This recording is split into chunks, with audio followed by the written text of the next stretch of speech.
اس حدیث میں نبی صلی اللہ علیہ وآلہ وسلم کا ایک مشہور معجزہ مذکور ہے، یعنی لکڑی کا آپ صلی اللہ علیہ وآلہ وسلم کی جدائی کے غم میں رونا۔ نیز اس سے معلوم ہوتا ہے کہ ہر چیز میں نفس اور جان ہے۔ یہ اللہ تعالیٰ کی قدرت سے کچھ بعید نہیں کہ وہ جس کو چاہے قوت گویائی عطا کر دے۔ اور اس حدیث سے یہ بھی معلوم ہوا کہ منبر نبوی کی 3 سیڑھیاں تھی۔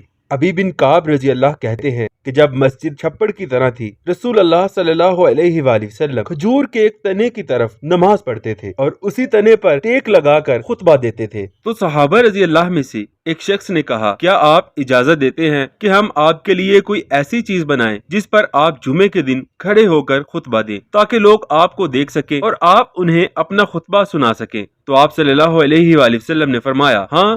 پھر اس شخص نے 3 سیڑھیاں بنائی، یہی ممبر کی اونچائی ہے۔ جب ممبر تیار ہو گیا تو لوگوں نے اسے اس مقام پر رکھا جہاں اب ہے۔ جب نبی صلی اللہ علیہ وآلہ وسلم نے ممبر پر کھڑے ہونے کا ارادہ کیا تو اس تنے کے پاس سے گزرے جس کے سہارے آپ خطبہ دیا کرتے تھے۔ جب آپ تنے سے آگے بڑھ گئے تو وہ رونے لگا، یہاں تک کہ پھوٹ پھوٹ کر رویا۔ اس وقت آپ ممبر سے اترے اور اس پر اپنا ہاتھ پھیرا، تب وہ خاموش ہوا۔ پھر آپ ممبر پر لوٹے۔ جب آپ نماز پڑھتے تھے تو اسی تنے کی جانب پڑھتے تھے۔ پھر جب عمر رضی اللہ کے زمانہ میں تعمیر نو کے لیے مسجد ڈھائی گئی اور اس کی لکڑیاں بدل دی گئیں تو اس تنے کو ابی بن کعب رضی اللہ نے لے لیا اور وہ ان کے گھر ہی میں رہا یہاں تک کہ پرانا ہو گیا۔ پھر اسے دیمک کھا گئی اور وہ گل کر ریزہ ریزہ ہو گیا۔